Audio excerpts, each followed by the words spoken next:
Voyons comment utiliser la fonction si conditions. Cette fonction, on va l'utiliser dans un calcul de prime où on va attribuer une prime de 0 à ceux qui ont fait moins de 100 000 de chiffre d'affaires, moins de 200 000 de chiffre d'affaires, ce sera 1000, et enfin, au-dessus de 200 000, ce sera 5000.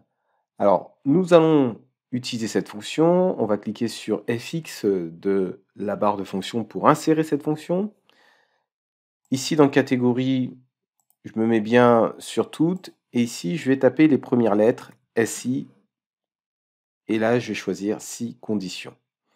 En validant par OK, j'ai cet assistant qui va me permettre de mettre les arguments de cette fonction. Donc, premier argument, c'est le test logique.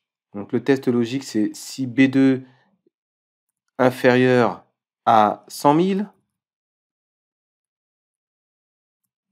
Donc, je vais décaler la fenêtre pour que vous puissiez bien voir.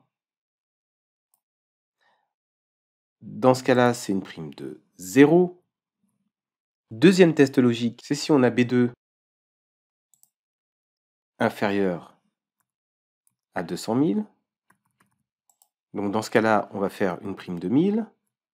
Et dernière condition, c'est si B2 est supérieur à 200 000.